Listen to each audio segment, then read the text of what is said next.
Hello, everyone, and welcome. Thank you all for joining us today for this live stream event. My name is Adbena, and I'm the program manager of the Microsoft Reactor San Francisco.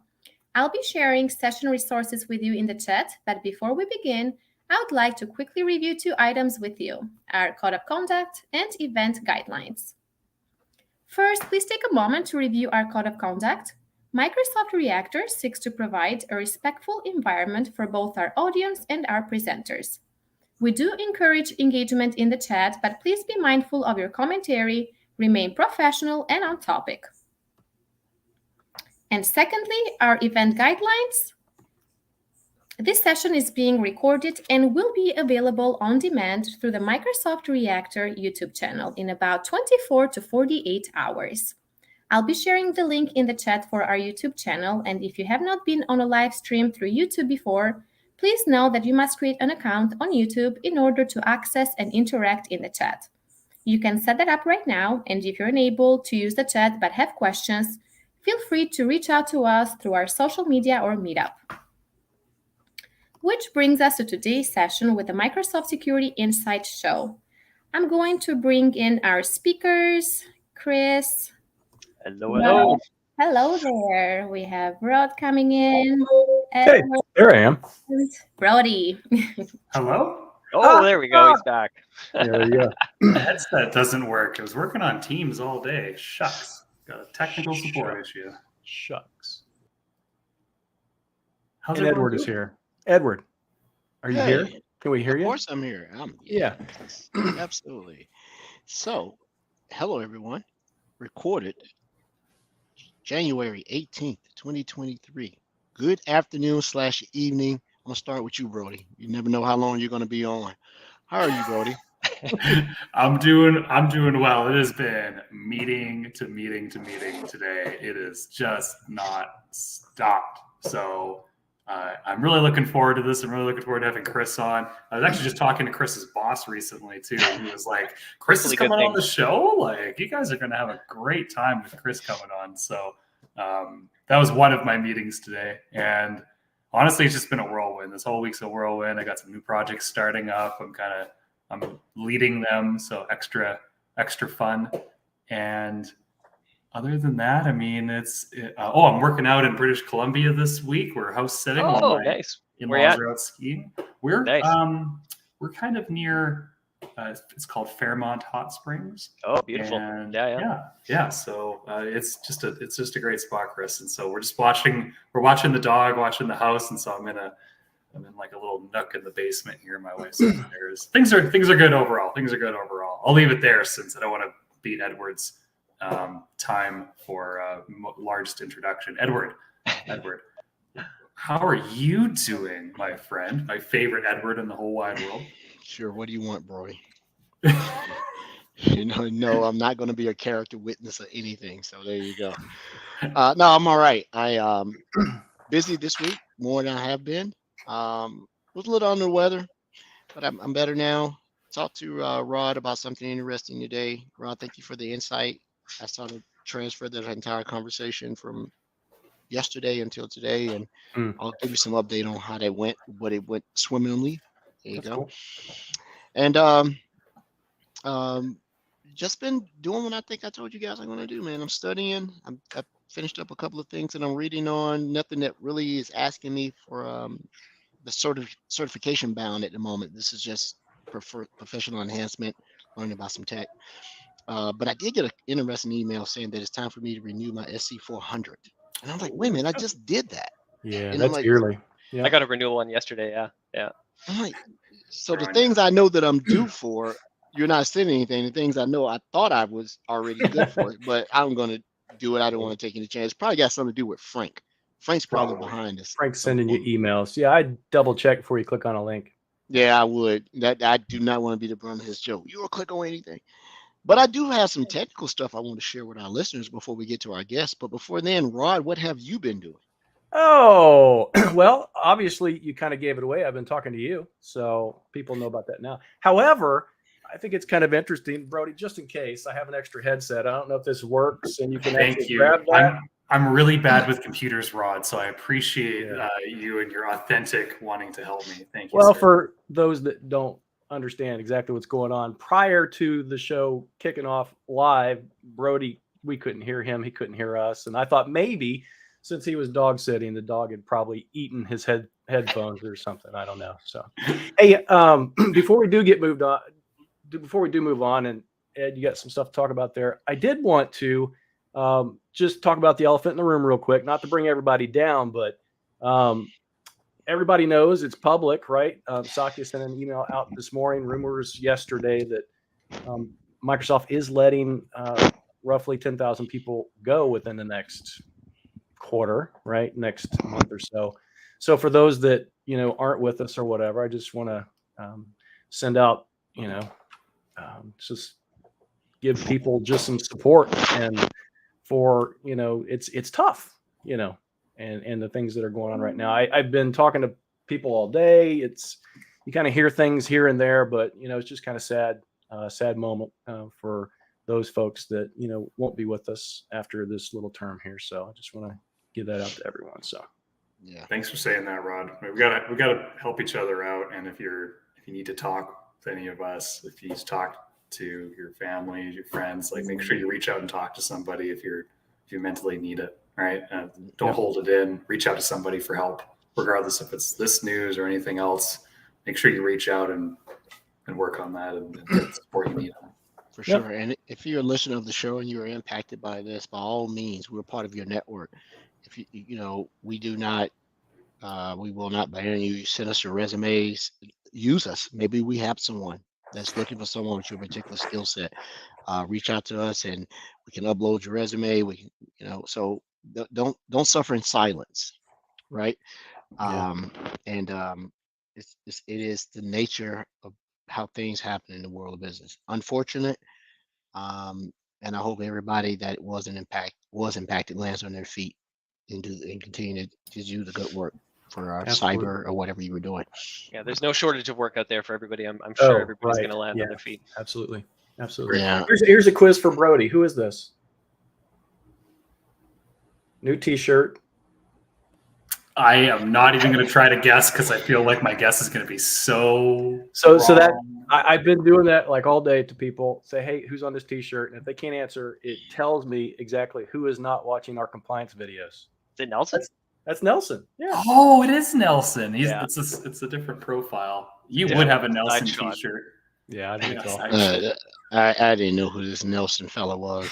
Yeah. Hey, let me give you guys some insight. So I've been geeking and frustrated, but at the same time, it sort of takes me back to the roots when you're troubleshooting something and you're getting your hands in.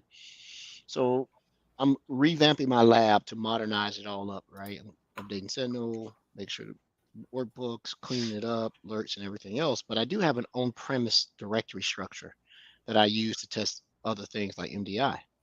Yep. So all of my servers were running 2012 R2. So I updated everything in place to data center 2022. Okay. Domain controller in place upgrade? From 2012 That to idea. 2022. And you can see his video name today. His little clip on it. It's just as easy to build a new one. I don't know. It's DC's. Well, I am going to build it out because I have a Hyper-V server that has VMs and is one domain controller. And I said, you know what, the physical one, I'll do it. So I did it, and the core services come back up just fine. Takes a minute, throws you off a little bit, reboots, back up, reboot, back up, reboot, and it's back up. But what it did, it broke the MDI and it broke the MDE onboarding. And the sensor started screaming, it throws offline. And I'm like, okay, so it must be something that is snapshot at the time of you deploying the MDI sensor. For our listeners who are not familiar, MDI is Microsoft Defender for Identity, which protects your on-premise directory for type of credential attacks. And MDE is Microsoft Defender for Endpoint, which is part of our XDR, EPP, and endpoint protection. And so when I onboarded that server in the MDE rather than use Defender for Cloud. And then when I put the MDI sensor, the server was on 2012. When I did it, the service would not start. So what I ended up having to do is reinstall the sensor for MDI. Came back up, did not do anything. MDE would not do it. Okay. I had to go get the installation package that you can download, then you run it, and then it came up, and it did something interesting. So when I go to my MDE portal or the security.microsoft.com, go to endpoints, there are 2 entries for that domain controller. Oh yeah, yeah. It'll be a history. Makes sense because 2012 R2 didn't support MDE out of the box. Like it was not built into 2012 R2. When you move to 2019, it's part of the system, so it makes sense why you'd have to re-onboard. Yeah, and I knew it didn't run on 2012 because I watched the support matrix, but I made it work, right? Because I think it made you download this. The old MMA. Yeah, we have a new agent for 2012 R2 now. Yeah. Yeah, and I got it to work. So that was interesting. It didn't. 10 minutes troubleshooting, which I'm proud of me. I just threw my hands up and gave up and say reinstall. So that worked. Now, my failure. I've been battling this Cisco Meraki thing for 2 months, and I've given up. I told Cisco Meraki, this little firewall appliance, you win. Aren't you a certified Cisco expert? Come on. Yes. Someone once called Meraki the Fisher Price of networking gear. I didn't say it. And I so laughed when I heard that one. It's good for what it does, and I know sort of what the issue is, because once again, doing upgrades, I upgraded my fiber modem, and the way this fiber modem works with extending or connected to the WAN port, it no likey. So I've tried everything, and the one thing that works is you have to go in and change the addressing of the VLAN that you originally put out. 192.168.0.0. Couldn't get none of this stuff to work. 198 and DHCP wouldn't work. 192.168.1.x, and it works. So even when I set it to factory default, the old paperclip in the back, hold it, watch a video, write a couple KQL scripts, go have a drink, come back, pull it out, it won't reset. So you win. That's okay. My washing machine is sort of off balance anyway. Put some coasters under it. Yeah. So without further, that's all I had today, man. Cool, man. And without further ado, we have a guest that is first time, but topic would be part of an ongoing, I won't say series. And he's a guest of and friend of Brody. I reprimanded him on being a friend of Brody. I don't ever admit that. Thank you. I didn't actually know Chris and I were friends, so thank you, Edward. We've elevated from acquaintances and colleagues to friends. So well, evidently the check cleared, so you're good. Yeah. So Brody, would you like to introduce your guest? You know what? I would love for Chris to introduce himself because he's probably practiced his introduction and does a better job than me. But let me just say I've had the pleasure of working with Chris in a few capacities recently, and he's just been a rock star in these interesting and tough technical challenges that we work on each and every week here at Microsoft. In our always never a dull moment in Microsoft. Never a dull moment. And super quick, Chris, like I posted Brian from that project that we were engaging on. He posted an article on the MDE disconnected environment / air gapped environment. Yeah, and I posted that on LinkedIn on Friday, and so we'll put that again in the show notes because it's we want to promote that, and that's kind of something that Chris and I have been engaged on with recently. Challenges for sure. Yeah, it's a challenge, but yeah, go ahead, Chris. Introduce yourself. Awesome. Can't wait to. I'm Chris Delser. I'm a senior technical specialist for Microsoft in the security space. So I kind of live in British Columbia, where Brody is right now. I'm actually on Vancouver Island. So I joined Microsoft, I think, a little over 3 years ago. I'm strictly in the security space. So my kind of background, I always worked in IT. I was a big system center geek. So config man. Mostly service manager. If anybody knows that we actually make a ticketing tool, everybody laughs. So it's not a ticketing tool. In fact, when Microsoft came to the customers and said, "Hey, what would you like?" We say we want a help desk tool, and they created Service Manager. Yeah, Yeah, was we're not going bad. head to head with ServiceNow anytime soon with that, but it had a time and place. People who own System Center, like, ServiceNow was not cheap, so it had its time and place. So I spent a ton of time in System Center, Service Manager, mostly Orchestrator, so doing a lot of automation, doing a lot of SOAR through Orchestrator, PowerShell automation, lots of stuff around Orchestrator. So I've kind of taken the opportunity to pivot my skill sets around Orchestrator and System Center into Sentinel and Logic Apps. So I kind of spend all my time these days playing with Logic Apps, Playbook, Sentinel, SOAR, automation. I think it's just the greatest, most creative asset of IT is to be able to take an idea or a problem somebody has and turn it into life. So I've got lots of playbooks that I've committed to Sentinel's official GitHub we can walk through. And today I kind of wanted to talk a lot about things like managed identities and service principles and best practices around SOAR. Kind of lots of stuff that I get asked from customers around how to work with SOAR tools within the Sentinel and Logic Apps interfaces. Cool. So- That's a mouthful. Now Kevin warned me. He said Chris, like you, Brody, is a fast-talking Canadian hustler. People can slow it down on YouTube afterwards.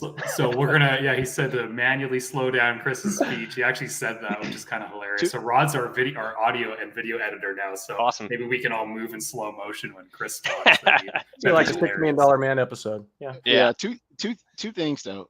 First of all, Chris, we're not being rude. If you see us look this way and that way, got Twitch, Discord, No and worries. stuff, so I'm All setting good. it back up, right? And then the second thing, you actually sound like you're a Canadian. I think Brody's not really Canadian. I honestly, Kevin was like, I don't know where Brody's from, and I said I'm pretty sure he's from like Tampa or something. So I didn't think you were from Calgary either, to be honest. So I'm packing. I'm actually from Winnipeg originally, so Oh, I'm right wow. in the middle Okay. of all of the different Yeah. voice inflections. I originally saw him on Corner Gas, I think. That would be pretty cool if I got on Corner Gas. Yeah, That that's my would be- favorite show. Yeah. So, Chris, what are you going to enlighten us with the intricate and complex and super sophisticated world of cybersecurity? Are you going Yeah. to show us your superpower before we admit you to the Justice League or the League of Injustice? Yeah, I mean, honestly, like security operations and automation, it's the only way we're going to win against threat actors and attackers these days. And, automation has to be focal point of everything we do within security. And, the more I see automation and driving into security, the more we require permissions for things like service accounts and service principals to do things. And what we're seeing lately is a lot of threat actors, abusing these service principles, abusing these things that we're creating in order to make our lives easier. Attackers are against us.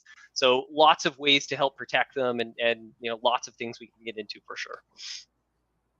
No doubt. It's a fun world out there, Chris, my Yeah. friend. Absolutely. So, I know leading into the topics that you want to talk about, and there's some excellent questions that we had discussed before the show. Yeah. So, I know you're working on our SOAR platform. You want to discuss automation, service principles, managed identities, just leading into how these types of capabilities and solutions can help with this overall challenge that we're all confronting today. I'd love to hear it. I think you got some demo, right? We haven't done a demo session. Oh yeah, in a for sure. while. No, I So just love to see don't it do go. any. Yeah, I would just live in my demo environment for sure. And I learn from doing. So all the stuff that I'm going to show today is stuff that I'm intimately familiar with. And I think when I think about how we used to do things in automation or how I used to in the SOAR realm and Orchestrator is you create these service accounts, and these service accounts need permission to do things. They need admin rights, need PowerShell rights.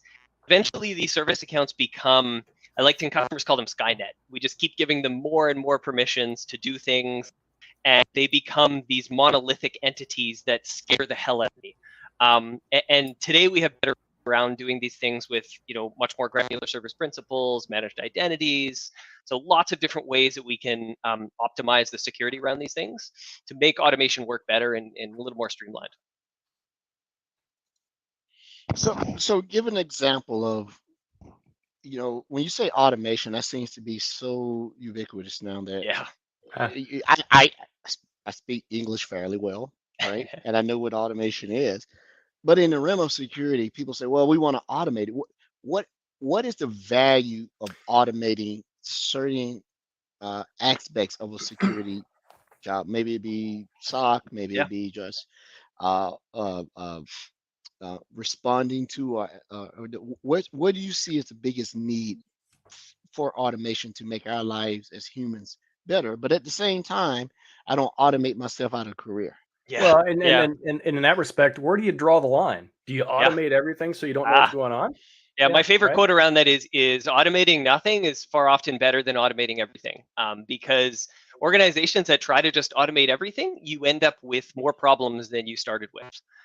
So you have to be very selective at what you automate. So, I work with a lot of teams around formulating an automation team's a good idea is design an automation team that solicits feedback from your users. Like, we did this for a large organization quite a few years ago, and they had this team of people, and they had an open form in SharePoint where you could say, I do this task 7 times a week. It takes me 15 minutes to do it every time. What does that equate to as a total? And they would just gather these pieces of information, whether it be from security, HR, finance. It doesn't really matter who's sending these ideas in, and you can curate these ideas and really decide, is it worthwhile for us to do up of automation to help save time? And in security, we know the answer is always yes, because security minutes matter, right? If I'm spending an hour trying to find an answer or 15 minutes to disable a user account, those things are problematic. These threat actors persist in our environments, and inevitably, the longer that they're in the environments, the more damage that they can do. So security is a great way to start with automation for sure. Oh, we can't hear Brody again. Brody, oh, we've no. lost Once you. again, we got from I have it just in case you we want got it. from this broad thing and definition of Yeah. it, and you said automation of security things right there. So what I'm trying to do is get right here. Give me some common denominator of automation. I would think anything automation and security around the realm of identity would probably be my thing, because I really cut you off and get yelled at than try to automate something that goes into complex tasks or trying to do anything that requires, a little bit of judgment. Automation is good, but automation doesn't include judgment, because it quacks like a duck, walks like a duck, swims like a duck, flies like a duck. It's probably not a duck.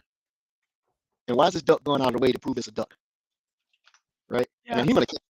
So what do you believe is worthy of automation that generally lends value to it? And I like automation around identity. What about you? Yep. Honestly, start small. So a couple episodes ago, you had Andrea talking about this new Sentinel stat module that we had out there that's all around automating the triage process. Because I always get the ask from customers is that's the first thing they want to do is disable a user account or isolate a computer or those types of things around automation. And those are great. But, as a security analyst, I need some information before I determine, I should turn that account off, or I should isolate that machine. And gathering that information as part of the triage process is one of my favorite parts of automation. Is let's gather every piece of evidence, the user's devices, their MFA registration, where they're signing in from, everything that we need to know about these users and these computers and everything else. Gather that information so we can decide if taking automation to the next step is what we need to do. So triage is, I think, one of the greatest spots that you can focus on automation within security is, those meaningless tasks that your security analysts do every day, like, looking up a mailbox forwarding rule for a user, figuring out whose manager this person is. Those types of things are great candidates for automation because there's no user impact on them. We're driving them into the security operations processes. And B, it alleviates all of those meaningless tasks that security really just doesn't want to do. We need to get them far more proactive, right? Hunting and doing response actions. The triage stuff is just not something we want to be doing all the time, over and over and over again. Great call. It does that. So, how much automation is true automation, or is it just you do these things and then hand it back over to me? Are you a true fan of 100% autonomous automation? No, not at all. There's always going to be a human element, right? And I think even when you look at our own cybersecurity platform inside of Microsoft is, security automation from a Microsoft lens is mimicking the ideal steps a human would take. When we think about things like automated investigation across our Defender stack, that's what we're doing in that is we're mimicking exactly what a human would do.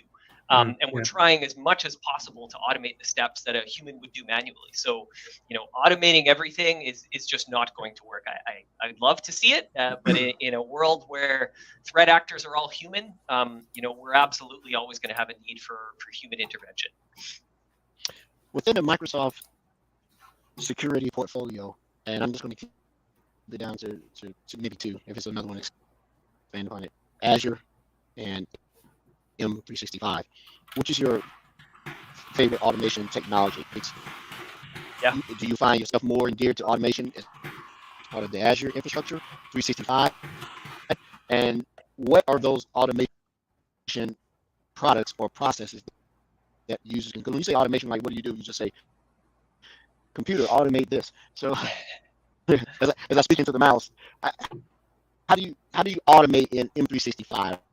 Yeah, I think for you mentioned something about automatic investigation, but expand upon that a little bit for our listeners. Yeah. So Defender in a nutshell, like our whole E5 security stack and all the Defender products, there's built-in automation. So when I always talk about designing SOAR capabilities and stuff, look at what you already have automated. What is natively built into the platform and the stack that's already doing automation? Because if there's no point in me jumping to creating a custom playbook to automate something if our tools are already doing it. So study your tools closely. A lot of tools have built-in automation across different security platforms.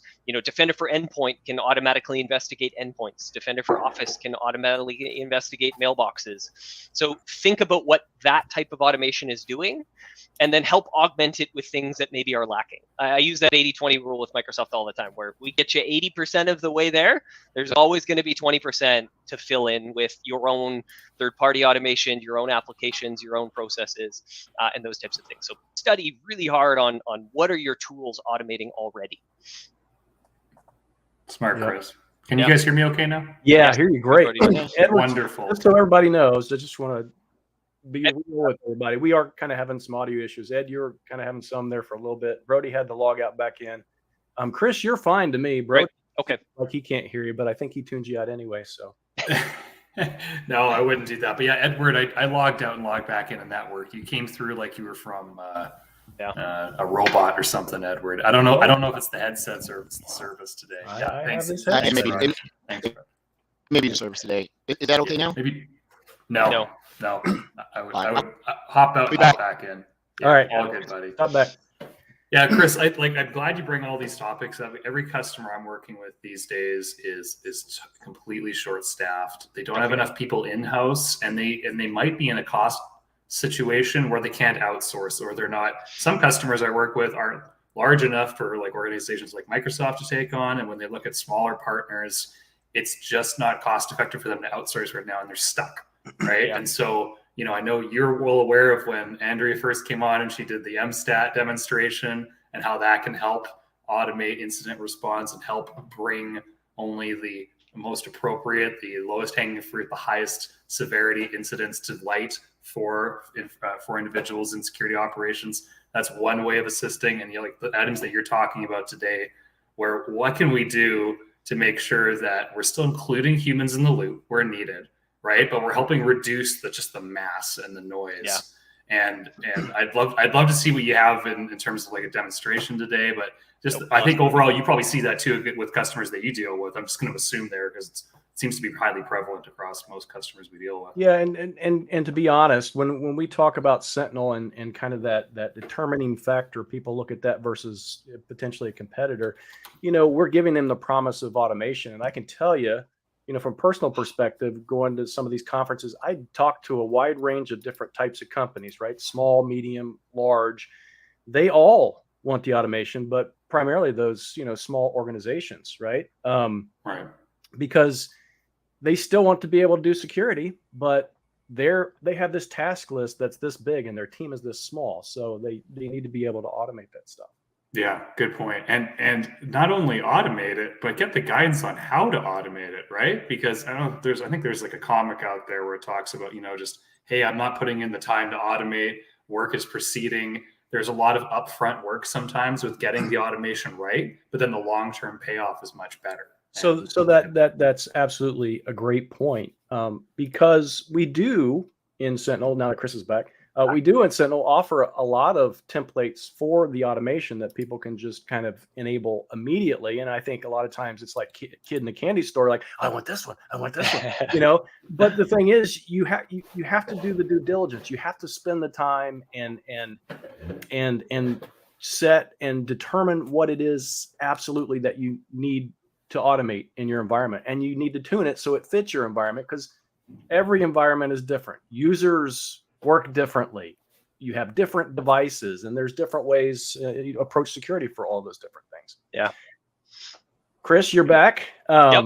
You have something there that you wanted to Yeah. tell us? Yeah, I we can just, love TV versus audio, so anything for you can sure. show Let's me just there. share screen and let's just dive into it. I mean, because I think when we jump straight to playbooks and Sentinel, people think, this is great. I can do a lot of things within Sentinel and playbooks, but you need to kind of understand the security behind what you're doing, because I far too often see customers create these monolithic service principles without any, idea of how attackers are abusing these things. So traditionally, when we're designing automation, we're interacting with a lot of APIs. Like Graph API is out there. Everybody knows what Graph API is. So when you want to automate something within the Microsoft ecosystem, chances are you're going to automate it through Graph API. Now, automating through Graph API is great. You can do it a lot. The way that you can do it in the past versus the way we recommend doing it today versus service principles versus what we call managed identities is something we really need to keep in mind. And the first thing a lot of organizations and customers hop to is creating service principles. I'm going to create this service principle and give it the permission I need in order for it to do something within the Azure interface, whether it be Graph API, whether it be Defender. So there's a lot of different playbooks. And again, Rod brought it up in the template library. So the first thing customers normally do is create these service principles without really understanding the ramification of what these service principles do. So what customers will quickly do is create an app registration in the Azure portal and give this app registration a bunch of permissions. And you can see in here, it's very, very easy to create a service principle. You give it a bunch of permissions. I quite often see them reusing the same principles over and over and over again. In my case, it's a lab, so I don't really care. But in a production environment, you want to, again, part of the zero trust principle is least privilege. Let's create different service principles with just the unique permissions that they need to do to get their job done. And I'll kind of explain why this is critical. So if I have a service principle, I've gone ahead and created it in Azure, and I've given it a bunch of permissions. And it's very easy to say, here's the service principle. I want to give it permission in the Graph API. I want to give it permission to, modify everybody's user account. So there's lots of different permissions, right? Something as simple as reading mail in all mailboxes, right? You can literally create a service principle that has the ability to read everybody's email. And there's many reasons you want to do this, right? It makes sense in a case where, if I want to figure out, maybe who's got mail forwarding rules in their inbox, this might be a permission that I need in order to accomplish that. But what's happening is users aren't understanding the ramifications of these very, very serious and dangerous service principles. Because in order to interact with a service principle, we need a secret. So I would come in here and create my service principle, give it the permissions I need, and then come under certificates and secrets and generate a secret that I would then use in my automation tool. So the way this works is, you generate a secret here or credential, and that secret is used, and now my playbook or my automation can interact with this principle and now do whatever permission the principle has. Now, here's where attackers are abusing these principles. If we look back at a lot of examples, the SolarWinds is a great example where once attackers breached a customer's environment, they weren't using interactive identities to conduct recon and do their damage. What they basically did was hop into Azure with an admin account and figure out what service principles exist that have the permissions that this attacker might need. So if I'm a threat actor and I breach someone's Azure environment, I'm not looking for identities anymore. I'm looking for applications. I'm looking for an application that potentially has the ability to read everybody's email. That's a great example, exactly what happened in the SolarWinds case. And what those threat actors then do is they figure out who owns the applications, right? Because I created this application in Azure, I'm the owner of it. I own this application. And if you own an app, you have all the permissions you need to regenerate or create a new secret on that service principle. And that's a difficult thing for a lot of customers to understand, because when we think of permissions in the traditional sense, it's I'm a user, I'm Chris Delzer, I don't have any permission to do anything, but the service principle I own does. So it's a little bit of a hop. Whereas if a threat actor breached my account, even if I had no permission to anything in Azure, I had no permission to anything, but I own this app. That is all an attacker needs. They could get into my account, they could hop into this application, and they could generate a new secret and then use this principal to conduct their operations, which is exactly what happened in SolarWinds. That's hilarious. I mean, like, even if you're in a situation where you've got no privileges, Yeah. you need to elevate when needed, and we've done Yes. all of that, just enough access, just in time access through PIM, etc. Yep. Still, if you're an app owner, you can generate Yeah. the secret and use that as leverage to get in. Exactly. That's And there's smart. literally PowerShell toolkits online that do recon. There's a Azure AD recon toolkit. And literally one of the commandlets is find out all the applications that are owned by who and find out what permissions they have, because that is exactly the type of lateral movement that's taking place within customers' Azure environments. Is find what apps are out there, find the one that has the permission I need, find out who owns it, and let's go fish that person. Because once I fish them, I can generate a new secret. So if you take away anything from this session today, is do you have proper logging and auditing on the changes that are happening with these service principals? That is so critical today. So a quick test that you can do in your Azure environment, whatever you're doing from a security perspective, logging perspective, SIM perspective, is completely agnostic. Just go into an existing application, generate a new secret, and then delete that secret. So you can literally come in here and just say, generate a new secret, call it, delete me, give it a, whatever retention period, and then just go ahead and delete it. And see who asks questions. See who in the security team asks a question as to what occurred. Because in most customers' cases, they do not have proper logging and auditing around changes that are made to these service principals. And that's the number one thing, is figure out what principles you own, figure out who owns them, and put in some proper logging and auditing around these things. So, Now, Chris, outside of yeah. logging and auditing, what's the prevention mechanism in the first place? So we need to have an owner of an application. Yep. Right? So, like, other than being a bit more reactive on logging and auditing, which is still important, is there a proactive step that we can take to remove the ability to perform this ad hoc if they have an identity compromise? I mean, it's definitely just do constant proactive inventory of your app registrations and your service principals. Figure out who owns them. Put some strict controls around them. We can do really cool things. We have a platform called, conditional access for workload identities. We have a brand new Azure AD Premium SKU dedicated for service principals. So you can now wrap conditional access around these service principals. So even if a threat actor did get in and generate a new secret, if I have conditional access policies that says this principal can only be used from these IPs or from a trusted device, there's ways that we can prevent them, even if an attacker did get in, from using them in certain scenarios. Smart. Thank you. Go ahead. Can you guys hear me a little bit better now? Yeah. Yes, sir. Absolutely. Thank you. Okay. Maybe because it's storming out here. Again, but let me ask you this question.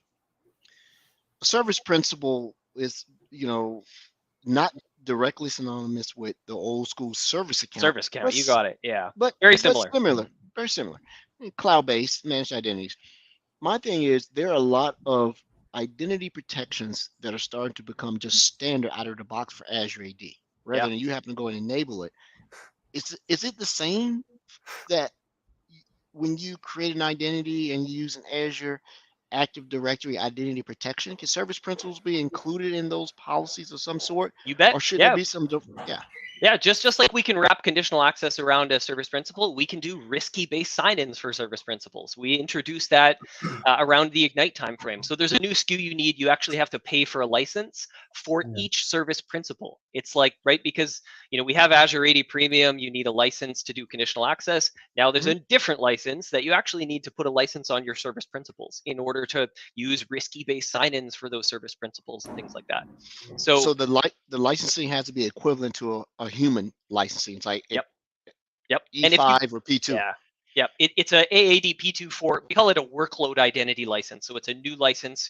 Basically, if you just Google workload identities in Azure, you'll see all the documentation around it. Yeah.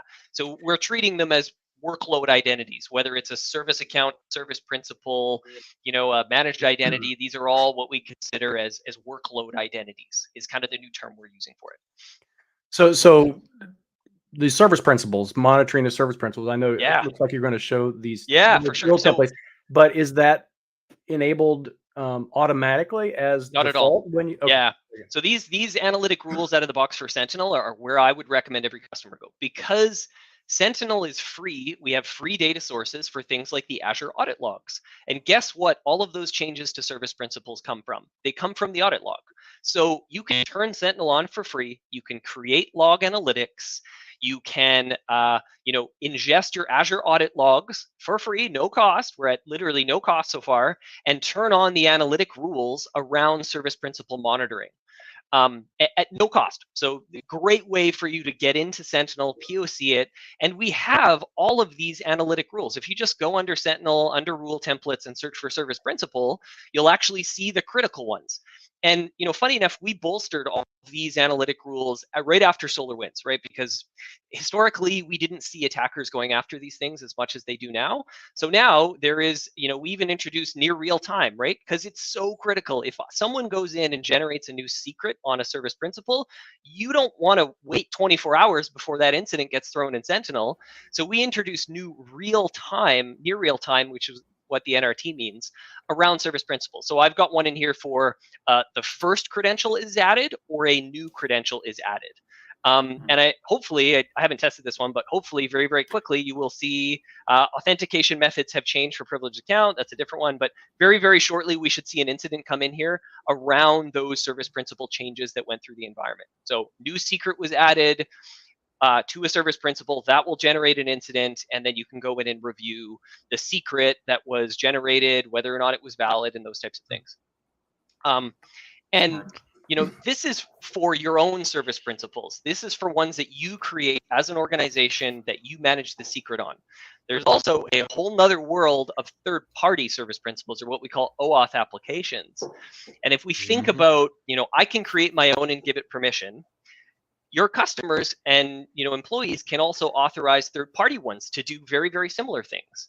I mean, I use the iOS Mail app as a good example. Like today, in order to check your email on an iPhone, that's an application in Azure AD that's called iOS Mail, and it grants the iOS Mail app the ability to read your email.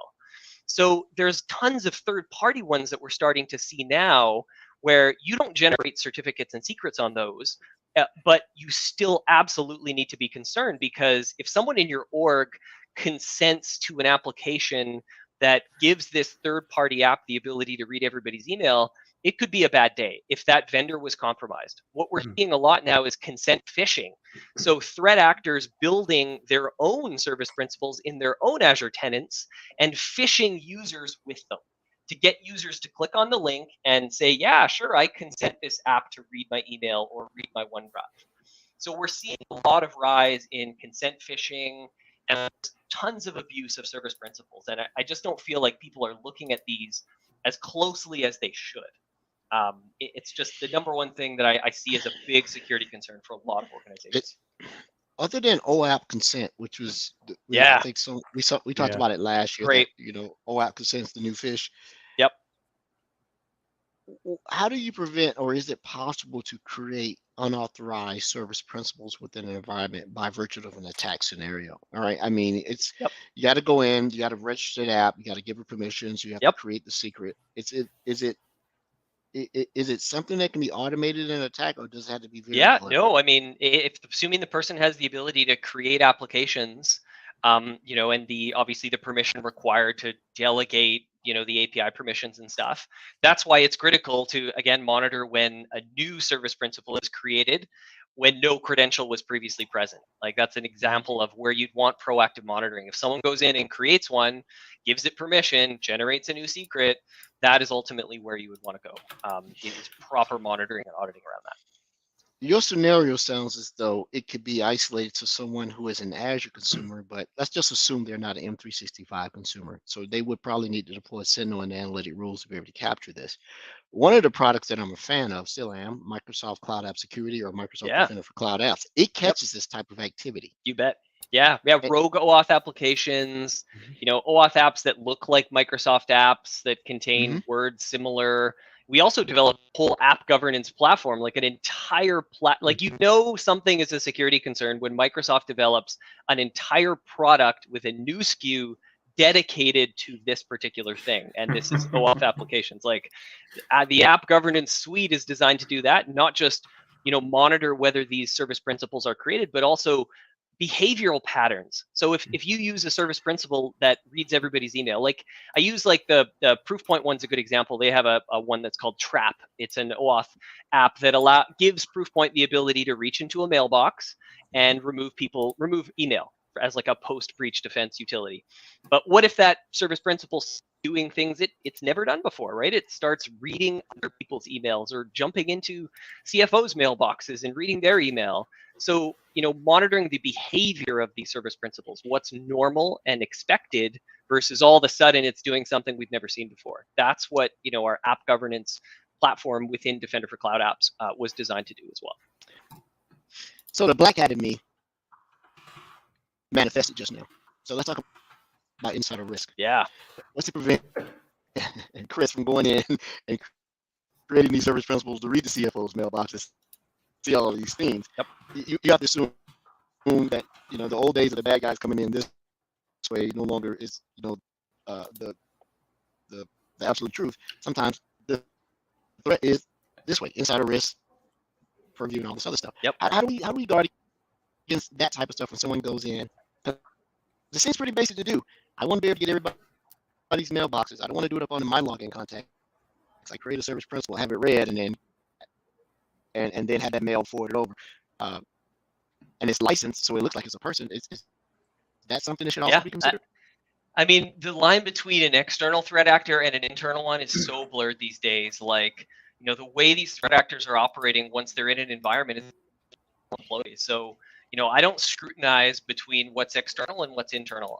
From a security operations standpoint, is proactively monitor, assume breach, assume whether it's an internal or an external threat actor, they're going to be malicious. Like if you just take that stance of just assume they're already in our environment, you need to focus a lot more on proactive monitoring. So whether it's a external threat actor who's creating the service principal or a malicious employee, it doesn't really matter. As long as those proactive monitoring and alerting is in place, that's where we need to be, for sure. So how does managed identity service principals fit into the new buzz phrase, zero trust? Yeah. So if we think about, the old way of doing things around like what I showed you, service principals and secrets, anytime you have to create a secret, there is a chance for abuse. And it becomes a lot more difficult to control, who generated the secret, who has access to the secret and those types of things. So in a particular scenario where we can use what are called managed identities from a SOAR perspective, we can actually do very, very similar SOAR operations without having to manage secrets at all. And managed identities has evolved over the years. Historically, it was limited in what we could do with managed identities. But nowadays, you can absolutely do a lot more with managed identities in the fact that, I don't have to create a service principal and secrets. I can use managed identities. So I want to kind of talk a little bit about, the differences between what I showed you from a service principal and what we like to see a lot more with what we call managed identities. Okay. So yeah, managed identities in a nutshell is, they're a different way of creating similar to a service account or a service principal, but the benefit is you don't have to manage credentials, right? This is the absolute benefit of using a managed identity over a service principal, is you don't have to manage the credentials for it. Microsoft and the Azure platform does it all for you. You can't see what the credential is, and the credential can, essentially live with the life cycle of the resource. So there's two ways to create managed identities. There's a system assigned one and a user assigned one. So system assigned is similar to the service principal idea that we can create a universal managed identity that I use everywhere across my environment. Or we can create a user assigned one that acts as a standalone Azure resource. So from a playbook perspective, and I'm going to hyper focus on Sentinel and how managed identities are used, is historically we create a playbook within Sentinel. It's a logic app, and that logic gap has to do something, right? And I'll bring the sort of stat module up as an example. So, we talked about MStat a few episodes ago. If you haven't, go back and listen to it. But it uses the concept of managed identities within it to do these SOAR operations. So what you basically see when you install the MStat module is it comes with a PowerShell script that is used to give permissions to all of the different managed identities that exist within this particular solution. You can see it comes with, I think, like 8 or 9 different what we call logic apps. Each one of these logic apps actually has a managed identity associated with it. So it's very, very easy to, create a managed identity with your logic apps in question. You can just basically bring up a logic app inside your environment. So I'm just going to pull up logic apps as an example and just show you an example of a logic app. Within that logic app, and I can bring up one of the MStat ones, is there's this notion of creating an identity in here. So you actually are basically saying, I want this logic app that is called Get MDE Insights to become a managed identity. So I'm not provisioning an identity. I'm not provisioning a secret. I'm not provisioning a credential. I'm simply saying, I want this logic app to become a system-assigned managed identity. And now that this has become a managed identity, I can give it permissions. I don't have to maintain or manage secrets at all anymore. I can simply use delegated permission models to give this managed identity permissions. And this is exactly what this PowerShell script that comes with the MStat module is designed to do. Is it's designed to basically give each of these logic apps the permissions they need, or each of the managed identities. So in the case of the Get MDE Insights, you can actually look down. They've developed a function in here, but you can see specifically around the MDE module, which is Defender for Endpoint, actually needs 4 permissions and a role in Sentinel. And this PowerShell does just that. It's basically giving this managed identity the permissions it needs. It's giving it user read all, it's giving it machine read all, and it's giving it the role of Sentinel responder. So rather than me using this monolithic service principal, giving it tons of permissions, I'm basically taking each logic app that I want to do SOAR with and turning that into a managed identity and giving it the granular permissions it needs to do in order to do its job. So it's a little more complicated than using a single service principal for everything. But the idea here is that we can natively use this managed identity within a logic app. And quite often you do this all the time with SOAR. Storing stuff in Key Vault is a good example of where you might want a managed identity. You can store your secrets in Key Vault within Azure, and you use a managed identity to retrieve those secrets. Right. There's lots of different ways that you can do that for sure. That's smart. This reminds me, just being like in an on-premise Active Directory environment, similar to your group managed service account. Yeah. This is important segregation, right? We're just giving just enough access to these identities, but we're not managing the secrets within them, or like we did back on Active Directory days, we're not having to deal with the password expiry and all that interactive login stuff. It just makes sense to have this set up on a one-to-one basis where needed. Yeah. So in the case of this logic app has to pull a key out of Key Vault. I give the managed identity access to Key Vault, and I use an API call within a logic app. And down here from authentication, I simply say managed identity. That's it. I don't have to put a password in here. I never need to manage secrets. And when I delete, this is my favorite part, is when you delete this logic app, the managed identity goes with it. So you're never left with service accounts that don't do anything anymore. If once I delete this workflow, the managed identity goes along with it, and it's just a far more effective way. So not only do you have to manage secrets, no more secret management, much more granular permission, but the managed identity lives with the resource throughout its lifecycle. That's awesome. So Chris, help me if I'm misremembering this, because I was Azure, introduction heavy, and then M365 and sitting on all this other stuff. But wasn't there a point or time, and I haven't seen it, maybe it's somewhere else, that when you used to create these secrets and manage identities, they had non-expiring parameters. Now it seems like they will expire you after 2 years, regardless of what you're setting. Is that the case now, that you cannot create an unexpiring secret slash attached to a managed identity service principal? No, I don't. So managed identities, it manages the secret automatically on the back end. So it automatically renews it. I can't remember what the cadence is, but you don't need to be bothered with that at all anymore. When you use a managed identity, you just use it within the Azure interface and the Azure environment, and it automatically retrieves the secret and uses it within the environment. There's no need to manage secrets. I think from a traditional service principal perspective, I think you can still create a secret with no expiry. I haven't tried it in a while. Potentially, if I went and created a new secret, looks like 24 months maybe is the limit. So, but yeah, creating secrets that don't expire, a huge cause for concern, right? Mm-hmm. Absolutely. So let's talk about it. Let's talk about the SolarWinds thing and backtrack a little bit. This is super interesting because you're starting to see more automation and managed identities and API secrets and access based on certain roles. So if we look at the SolarWinds fiasco, I'm trying to frame the question right. When you look at managed identities, is it and all or nothing, or is there let me change it this way. If I got to a service principal, is there a way to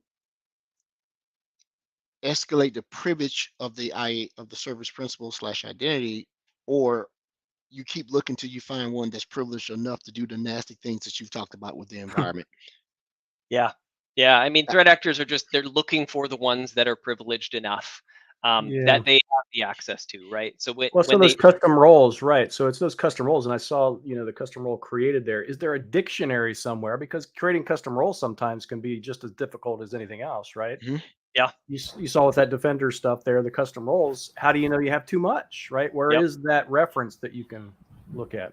Yeah, I mean, it's difficult, especially when we get into API permission. So what I like to do from an API permission perspective for that sort of dictionary of what's possible is, just create your own service principal and, or again, our Graph API documentation is really good. Anywhere we have an API, we generally have pretty good documentation, but you can absolutely browse the list of APIs that are available out there. If you just create a service principal as an example, I can now browse everything that's possible. Like I can search for, Defender as an example. I think we call it still Windows Defender Defender ATP.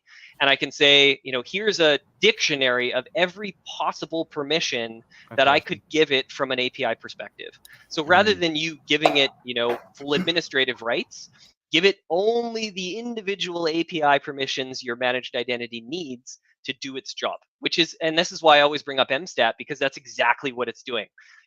Could we get away with giving it all the permissions to Defender? Absolutely. But we know this playbook is only doing a very few things. It's looking at KQL, it's reading computers, and it's, reading people's mailboxes for mailbox forwarding rules. So we're giving it very granular permissions.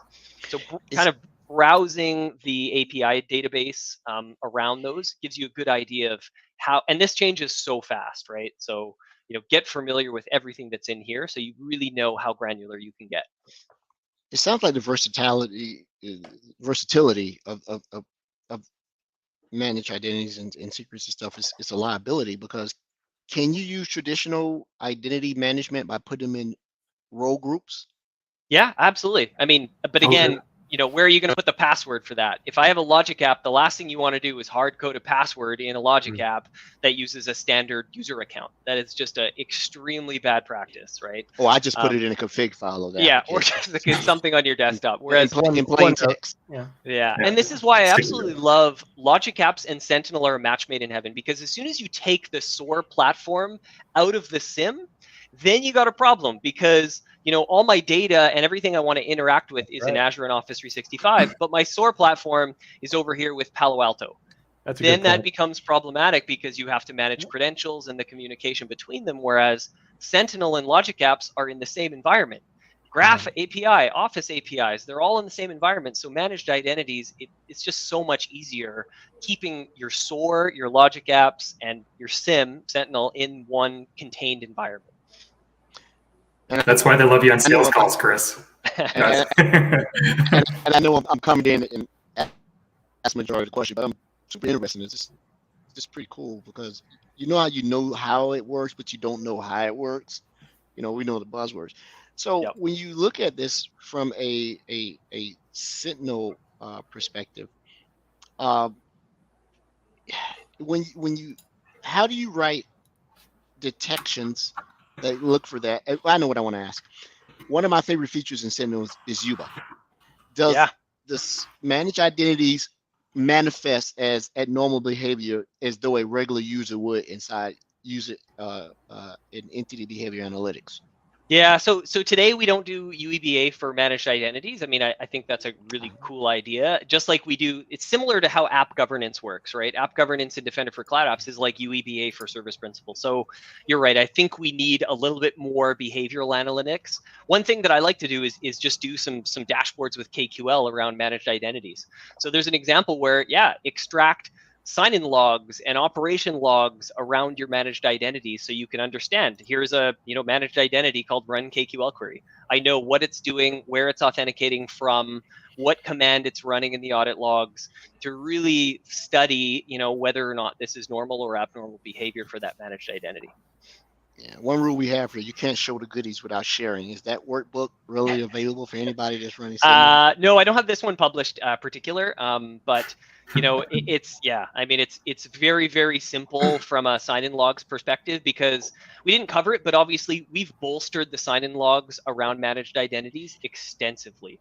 Like that was part of our push, was to really get this data in there around minimizing the blind spots. So after SolarWinds happened, we basically beefed up our audit and logging to introduce a whole host of new tables within Log Analytics to start monitoring for service principal sign-ins, managed identity sign-ins. So all of this new data is available in new tables within Log Analytics. You just have to kind of turn it on.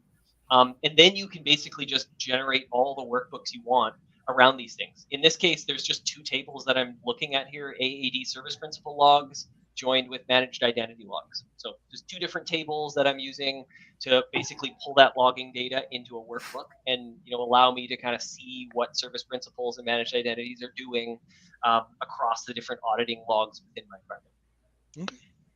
Cool. Hey, Chris, so I don't know if this is possible, but earlier you were touching on determining exactly which permissions a managed identity would need to perform its task, right? Yeah. So let's say, it's got and I'm just making things up on the fly here, a read, another read and a write permission to various aspects of this application or this, whatever it may be. Is there a way to check how often a managed identity would actually leverage that permission so that you can start like, okay, we've got all this set up, but now we really want to lean into just enough access principles. So can we find out, like, hey, did that app really need those 5 permissions, or can it get away with 3? Is there a way of doing that? It's a tough one for sure. And I mean, I think just, monitoring the audit logs, understanding kind of, what the service principal is doing, right? What it's accessing, what resource it's accessing. The trouble is a lot of the audit logs are spread out. Like if I have a service principal that is making changes to or isolating computers in MDE, I'm not going to really know, from a logging perspective, how that server or managed identity is doing those things.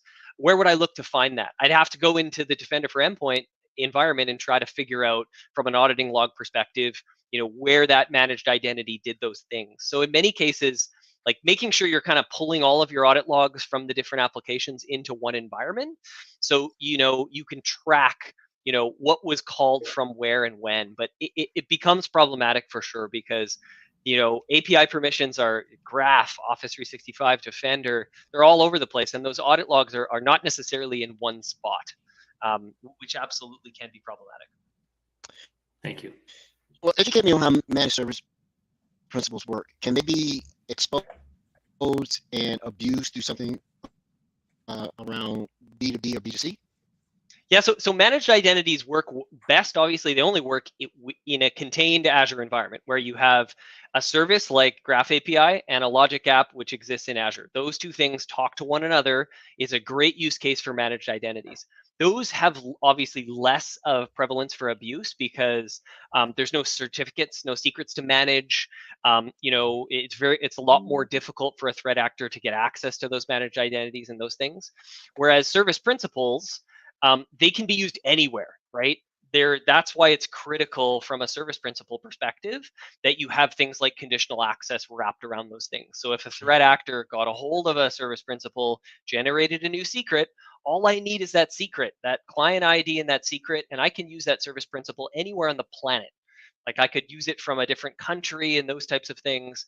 So ensuring you have proper conditional access rules around those service principals to ensure that if the secret does get out, there's a lot more walls around those service principals.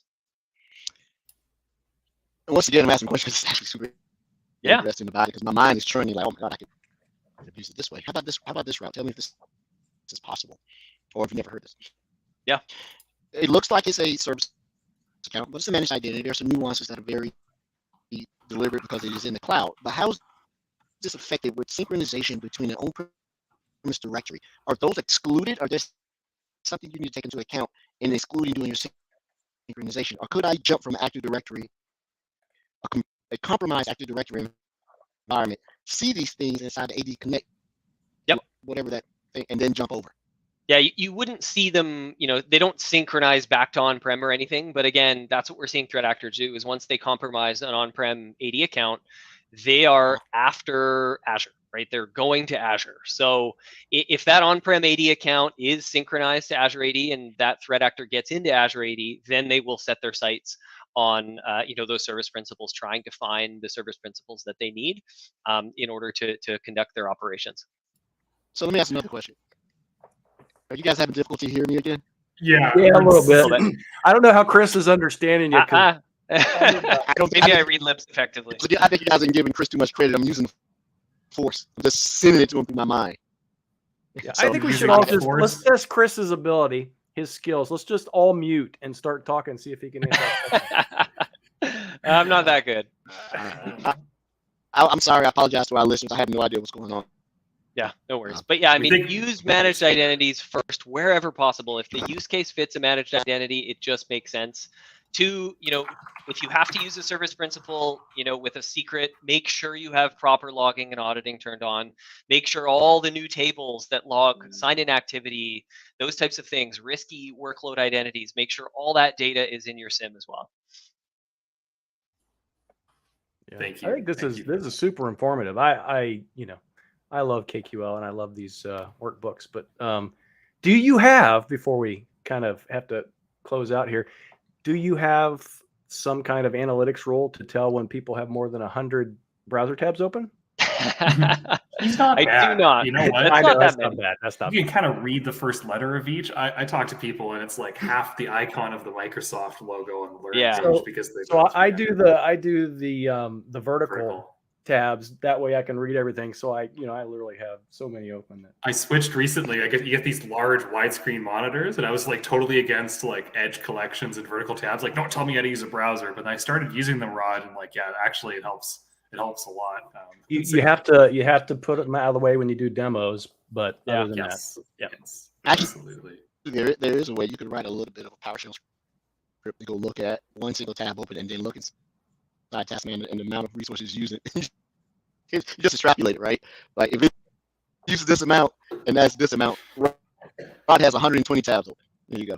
that. You can see all my analytic rules did trigger on the creation and deletion of that secret. So, I mean, that's the easiest test you can do. Just hop in, find one, create a secret, delete it, see if your security team says anything. And if they don't, clearly there's no logging and auditing at play here. Thank you. And the article you posted earlier, I know it was a 2021 article. Yes. It's still relevant. We'd still like to. So relevant. Great. We'd like to put that in the show notes and Please. promote that. because we want to make sure everybody knows that this is obviously the method that people should be implementing moving Yeah, forward. like what you'll notice in the article, again, this was when we started to release a lot of new tables. There's way more. Like if you go into the Azure AD connector in Sentinel now, there's an extra 5 or 6 tables we've added with more and more data. So everything in this article is so critical, but just feel free to introduce even more tables to get more data inside your environment. Thank you. That's awesome.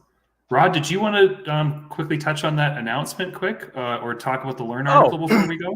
Yeah, Chris, if you want to jump over to incidents, open one of those incidents up, go to full detail. Well, let's get something. Yeah, you've got plenty of entities. Oh, in yeah, there. for sure. So, I just want to mention this. This is something that kind of been touching on for a little bit with the product team.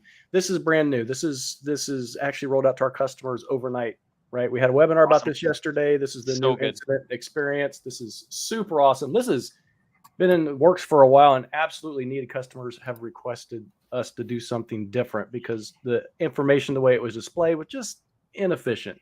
And if you know me, that's my huge OCD. If it's inefficient, I hate it. I'm not even gonna deal with it. But there's a lot to this. I think everyone should kind of check this out. This gives you a lot of capability. You never have to leave the incident blade anymore. You go to your activity logs. You can open up tasks. You can type. You can run playbooks on individual accounts or hosts. There's a welcome addition for sure. Yeah, it used to be an analyst would have to open multiple tabs with the console. Hey, I need to do some enrichment. I'm going to go use do a query. Click logs. It just pops up in a display. Yeah. So it's pretty awesome. Yeah, and the activity log has kind of changed a lot. If you'll notice in the new one, it's in a different window, kind of off to the side. One of the caveats that I realized in testing, and I've been pinging the PGs around a fix, is anytime you're embedding hyperlinks, and the MStat module does just that. I'm not going to cover this in detail, but if you're embedding hyperlinks in the new activity pane, your URLs have to specify a source. This was a minor bug that that the PGs are not going to fix. We just need to make sure that when we're putting comments in the new activity pane, you have to specify a source, or it'll actually open within the activity pane, which is no good. It'll wipe it out. A couple of things I've heard complaints already is, number one, it doesn't support inline images anymore. The second one is, if you open the logs blade or the logs window, you can't open a second tab to do multiple queries now. So they're kind of looking for that. So that's okay. So, I think it's a welcome addition for sure. Having everything organized, having similar incidents, all these top insights on the right around, UEBA queries, and is this an operation that this person's done before? Or is there many matching threat intelligence indicators? A lot of this data is now right in the front of what we need from a security operations perspective. So before we go, I'm going to try my best to get one clear question out. This is in the chat. And it sounds good. You sound good now. My wife must have been downloading the internet. Who knows? So probably taco recipes. How did you know she's cooking? Anyway, can the app service running under a managed identity act on behalf of a user, and email pops up, and the user signs into a protected web app, calls a protected API, aka app service? Would the app service have details about the logged in user and their claims if the web app has used claims transformation? Yeah, that's a tricky one. I don't think that would be a managed identity would never act on behalf of a user, but a service principal would. You can give a service principal what we call delegated permissions. So that service principal does act on behalf of the user. And that's trying to understand the difference between delegated permission and application level permissions within service principals is a whole topic in itself. But absolutely, if you had a service principal with delegated permissions and a user attempts to use that service principal, you would have all the information about that user within that particular service principal access.